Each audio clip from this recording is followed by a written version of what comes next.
Bonjour à tous, c'est Claire et bienvenue dans cette vidéo où je vais vous présenter une traduction d'un jeu qui a été écrit en anglais, qui est l'Oracle des fleurs enchantées de Carla Moreau, donc qui a fait et les illustrations et le texte.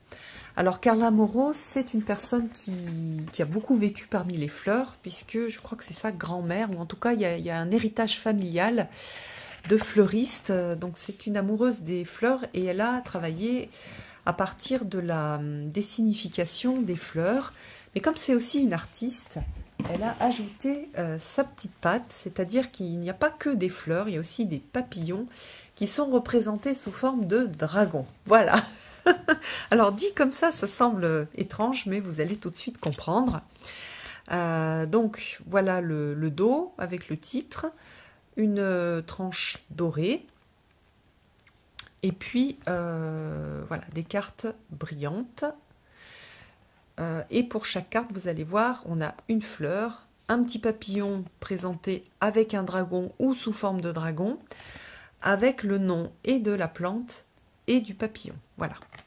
Alors, comme c'est une personne qui a travaillé à partir, enfin, qui a conçu son jeu à partir des fleurs de fleuristes, je trouve que on trouve beaucoup plus de fleurs que l'on a l'habitude de voir que dans certains autres jeux qui sont axés sur des fleurs sauvages, enfin d'autres jeux traduits d'américains ou d'australiens, où on va retrouver des fleurs sauvages qu'on ne connaît pas puisqu'on ne les croise pas tellement, alors que là les fleurs de fleuristes on les croise assez souvent, donc soit sur les étals des fleuristes, soit quand on offre des fleurs ou qu'on s'en fait offrir ou qu'on nous en offre. Voilà.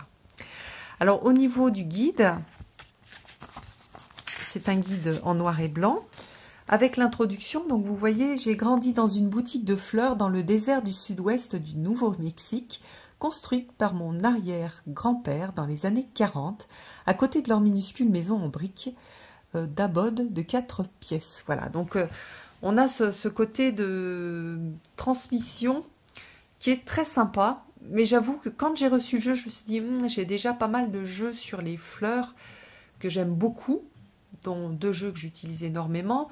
Je savais pas trop si j'allais utiliser celui-là, mais je trouve qu'il a quelque chose dans ce côté d'amour des fleurs familiales qui est transmis à travers les cartes et l'oracle. Donc voilà, l'oracle, c'est un hommage au souvenir de sa famille florale. Voilà, une arrière-grand-mère qui est importante, qui sera toujours l'une des influences les plus importantes de sa vie. Voilà, j'espère que je ferai ce que j'aime quand j'aurai 80 ans. Une grand-mère que je n'ai jamais rencontrée, mais voilà, il y a une sorte d'hommage familial que je trouve très touchant à travers cet oracle. Et puis, il y a le langage des fleurs, mais pas le langage des fleurs scotché comme ça, mais avec quelque chose derrière, toute une histoire derrière. Sachant que voilà, les fleurs, l'histoire c'est qu'on a utilisé beaucoup les fleurs pour exprimer nos sentiments. Ça fait très longtemps que l'on le fait, même peut-être depuis qu'on a commencé à accueillir des fleurs sauvages dans les champs. Voilà, partout dans le monde et quelle que soit l'époque, les gens ont développé un lien émotionnel fort avec la beauté et les couleurs qui émergent de la terre autour de nous. J'adore l'écriture du bouquin, j'aime beaucoup la façon qu'elle a d'exprimer les choses et de présenter en fait ce lien avec les fleurs, les couleurs, les formes. Donc l'intérêt pour les fleurs comme moyen de communication a grimpé en flèche à l'époque victorienne. Voilà, les fleurs étaient utilisées pour transmettre des pensées et des sentiments qu'il était impossible de formuler à voix haute dans une société victorienne bien pensante. Ainsi, des bouquets soigneusement élaborés exprimaient des amours secrètes, des sympathies profondes. Voilà, puis il y a des dictionnaires de fleurs qui ont été imprimés. Alors comment on va l'utiliser? Donc soit pour se remonter le moral, ou pour aider à découvrir la positivité dans sa vie de tous les jours. Ça peut être aussi un outil de méditation ou un fortifiant émotionnel. J'aime bien ce terme-là.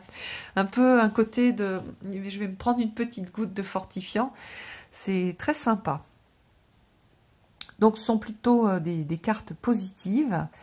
Vous pouvez faire un tirage tous les jours ou par exemple à la fin d'un tirage pour un tirage de tarot avec des côtés ombre et lumière, vous pouvez sortir une carte pour avoir ce côté lumineux et une sorte de fleur qui va vous accompagner pour incarner le tirage ou pour travailler sur les énergies du tirage. Donc voilà, les fleurs ont été choisies en fonction de leur signification dans le dictionnaire du langage des fleurs. Voilà, alors au niveau des tirages, c'est assez classique. Tirage à une carte, tirage à 3 cartes, un tirage d'alignement des chakras, mais qui s'y prête bien avec les fleurs, je trouve. Voilà, et conseil de tenir un journal. Ensuite, dans la description, on a la carte. On a donc après la fleur avec le nom de la fleur en français, pardon, et le nom en latin, et puis pour le papillon, le nom du papillon. Même chose pour les papillons, il y en a pas mal que j'ai reconnus, mais bon, j'ai moins regardé si je les connaissais tous, puisque je connais moins les papillons que les fleurs. Voilà, alors on a une description à chaque fois de la fleur, par exemple ici, avec ses innombrables pétales qui soufflent pleinement pour produire de grandes fleurs de différentes couleurs, le chrysanthème est une représentation parfaite de l'abondance. Le chrysanthème pousse à l'état sauvage dans la plupart des pays d'Asie où il est utilisé comme plante à fleurs en cuisine, ça je ne savais pas du tout. Donc après il y a l'art floral, etc. Et puis il y a l'utilisation qu'on en fait, nous, pour la Toussaint aussi. Voilà, donc c'est pas noté, mais on peut rajouter des choses dans cette description. Donc voilà. Et oui, ce que j'ai oublié de vous dire, c'est qu'on a une sorte de questions qui permet de faire du journaling à la fin. Donc ça, j'aime bien aussi. Et puis, hop, on va avoir tout ça. Enfin, pour toutes les cartes, la même chose. Donc voilà l'auteur, la photo de l'auteur. Hop, alors maintenant on va regarder les cartes. Alors, la fierté avec l'amaryllis, la prospérité avec l'ail d'ornement, la protection avec l'eucalyptus, la lavande avec la sérénité. Alors vous voyez, à chaque fois on a une petite chose mignonne avec un petit papillon dragon, la sincérité avec le cerfeuil, la spiritualité avec le cerisier du Japon,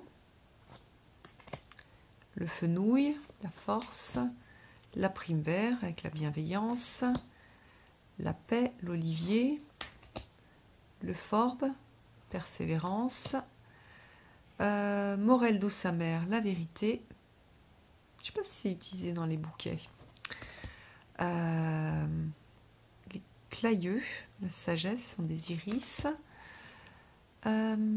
Sédum, tranquillité, donc l'abondance avec le chrysanthème. La rose avec l'affection. Le dahlia ou les dahlias. C'est des petites herbes osmonde royale.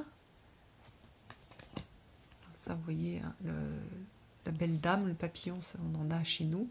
Alors, vous voyez qu'ici, on ne sait pas si le papillon est derrière ou si ce sont les ailes du dragon. Ah si, ce sont les ailes du dragon, d'accord. Donc, c'est bien des petits dragons ailés à chaque fois. La rose trémière, le tournesol, vous voyez encore, c'est des plantes qu'on... pour les gens qui connaissent peu les plantes, vous allez peut-être, je pense, plus s'accrocher avec ce type de jeu où on va avoir des plantes qui sont assez connues pour la plupart. L'orchidée, papillon glauque, pareil, on en a chez nous. La jonquille, le cuivré de la bistorte. Très chouette. Le chêne pédonculé, avec le papillon qu'on retrouve sur le chêne, enfin avec le nom d'éclat du chêne. Le lys, cactus. Donc ça, c'est pas forcément des des plantes qui poussent chez nous, mais c'est des plantes qu'on a vues un peu de partout, donc ça nous parle en fait, on les voit, on voit à peu près la forme, on voit les petites fleurs dessus, il y en a dans les jardineries aussi. Donc c'est intéressant. La passiflore, j'en ai dans mon jardin aux fleurs en ce moment. Frésia, c'est une de mes fleurs préférées. J'adore leur odeur. C'est vraiment pour les bouquets, c'est Frésia que je préfère. Le sureau.